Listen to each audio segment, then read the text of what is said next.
Fala galera! Hoje o assunto é quente, polêmico e daqueles que dividem opiniões. A demissão de Filipe Luís do comando do Flamengo. Sim, você não ouviu errado. Um técnico que conquistou 5 títulos em 18 meses, que aplicou uma goleada de 8-0 numa semifinal de estadual, que levou o time a disputar uma decisão de Copa Intercontinental contra uma potência europeia e perdeu apenas nos pênaltis, foi demitido. E a pergunta que fica é, o que realmente aconteceu nos bastidores? Foi só a derrota para o Lanús? Ou tinha muito mais coisa por trás? Fica até o final, porque hoje eu vou destrinchar tudo isso. Tudo começou a esquentar na última quinta-feira, antes do jogo contra o Lanús. Intermediários avisaram ao presidente BAP que o técnico português Leonardo Jardim tinha interesse em voltar à ativa, e aí começa a primeira movimentação nos bastidores. Depois veio a derrota para o Lanús. O máximo que possível. Escolhi a equipe que, segundo a minha visão, são os jogadores que estão junto com as características que a equipe precisava, os jogadores que estão em melhor forma, momento de forma. Tentei equilibrar o máximo possível a equipe para que pudesse realmente jogar dentro da área do Lanús. Para isso precisava equilibrar muito o ataque segundo as funções que eles executam, e foi por isso. Sobre cruzar na área, a decisão é do jogador. O adversário ele deixa certos espaços, muitas vezes, que os jogadores eles vão aproveitando e vão ocupando. E o adversário, o Lanús, foi campeão da Sul-Americana, defendendo bem a sua área também, mas obviamente que tínhamos um plano em tentar desmontar essa defesa deles, em tentar desmontar essa linha que muitas vezes se transforma em uma linha de 6-3-1 e fizemos um jogo dentro da área do adversário, mas infelizmente tomamos um gol, conseguimos virar o jogo com muito volume, mas realmente quando o time está todo fechado dentro da sua área não é fácil criar chances. Mesmo assim, o time manteve o volume e controlou bem até as pernas não aguentarem mais. Felipe, Marcos Coelho, Rádio Tupi. Você acabou de mencionar que o jogador não chutar a bola, às vezes não cruzar, às vezes é a opção do atleta, ou chutar, qualquer tomada de decisão. Na semana passada, numa entrevista também, você mencionou que uma boa parte da parcela da falta de rendimento era responsabilidade sua. Nos 2 jogos com o Lanús, um recorte aí de 3 horas e meia, o Flamengo fez 2 gols e 2 gols de pênalti. E foi um pouco disso, faltou chutar, mas uma parcela sua também. Queria que você fizesse, na medida do possível, uma questão de responsabilidade. Até que ponto você preparou o time para essa situação e até que ponto os jogadores também têm a parcela deles por 3 horas e meia de futebol e 2 gols de pênalti. Tem um barulho no microfone, não sei se está muito. Não é questão de achar responsabilidades, achar culpados, ou quem se salva, quem não se salva dessa história. Estamos todos juntos, perdemos todos juntos. O que tentamos fazer foi um plano de jogo para que nossos jogadores determinantes pudessem estar o máximo possível perto do gol adversário. Os gols, como você falou, chegaram de pênaltis. Poderiam ter chegado de escanteio, de chute. O Carrascal teve uma chance, o Plata teve outra. Infelizmente a bola não entrou nessas chances, entrou de outras. Mas você cria volume para poder chegar na área, para os teus jogadores que têm mais qualidade poder resolver. Então é basicamente isso, não é questão de... E segundo informações, essa foi a gota d'água. Ainda naquela noite, BAP tomou a decisão. Filipe Luís estava demitido. No dia seguinte, o Flamengo já iniciou negociações com Leonardo Jardim. No domingo, o português deu o aval. E na segunda-feira, o acordo foi fechado. Ou seja, independentemente do resultado contra o Madureira, Filipe já estava fora. Isso mostra que não foi apenas uma derrota. A decisão já estava amadurecendo há algum tempo.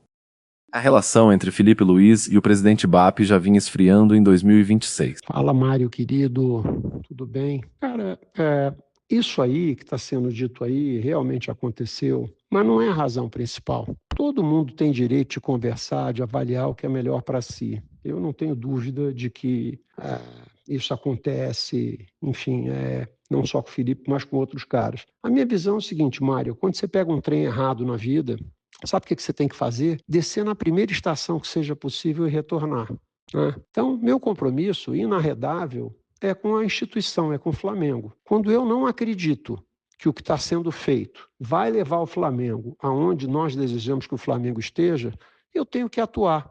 Foi exatamente o que eu fiz. Eu estou intervindo fundamentalmente porque eu acredito que, pelo conjunto das coisas que estavam sendo feitas, a gente não estava indo na direção que eu julgo adequada para a instituição. Abraço grande, irmão. Estamos juntos.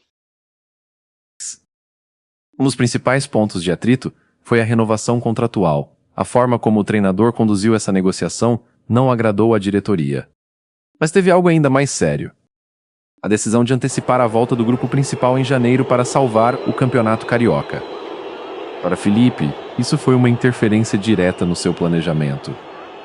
Para BAP, as justificativas dadas aos jogadores e os vazamentos para a imprensa foram uma exposição desnecessária.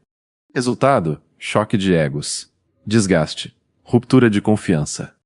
E quando a confiança entre técnico e presidente acaba, o final quase sempre é o mesmo.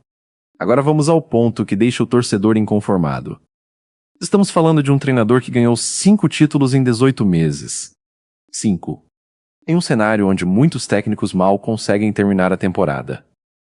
Além disso, ele assumiu o Flamengo em meio às semifinais da Copa do Brasil de 2024 e rapidamente conseguiu dar identidade ao time. Uma identidade vencedora. O time tinha padrão tático, intensidade, personalidade. Após a demissão, as redes sociais falaram: Arrascaeta foi o primeiro a se manifestar.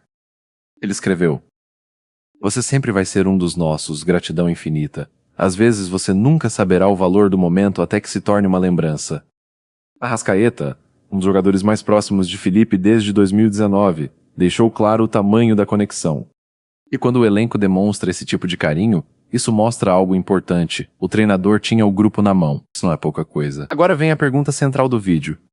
Foi uma decisão técnica ou política? Porque analisando desempenho, títulos, identidade de jogo e relação com o elenco, parece difícil justificar apenas pelo campo. Mas quando se fala em bastidores, planejamento, divergências e desgaste com a presidência, o cenário muda. No futebol brasileiro, muitas vezes o campo é só parte da história. Com a saída de Felipe, quem chega é Leonardo Jardim.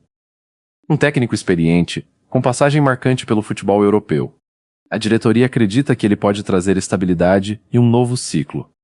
Mas a grande questão é, ele vai ter tempo ou vai entrar na mesma engrenagem que derrubou um técnico multicampeão? Quando jogadores demonstram publicamente apoio ao técnico demitido, isso pode gerar impacto interno. Mudança de comando sempre mexe com hierarquia, confiança e dinâmica do grupo. E isso não é simples, principalmente quando substitui um ídolo do clube. Não podemos esquecer que estamos falando de um ídolo. Felipe Luiz não é apenas um treinador. Ele tem história no clube, conquistou títulos como jogador, virou referência, assumiu o comando técnico e manteve o Flamengo competitivo. Isso torna a demissão ainda mais simbólica. Porque quando um ídolo cai, o impacto é maior. A demissão de Felipe Luiz não foi apenas sobre uma derrota. Foi sobre desgaste político. Foi sobre divergências de planejamento. Foi sobre relação estremecida. Mas também foi sobre a cultura de instabilidade que ainda ronda o Flamengo. O tempo vai dizer se a diretoria acertou. Mas uma coisa é certa. Demitir um técnico com 5 títulos em 18 meses, com identidade de jogo consolidada e respaldo do elenco, é uma decisão que vai ser debatida por muito tempo. E agora eu quero saber de você. A diretoria acertou ou errou feio? Comenta aqui embaixo sua opinião, porque esse assunto ainda vai render muito. Se você gostou desse vídeo, deixa o like, se inscreve no canal e ativa o sininho, porque aqui a gente fala de futebol com análise, opinião e bastidor. Tamo junto!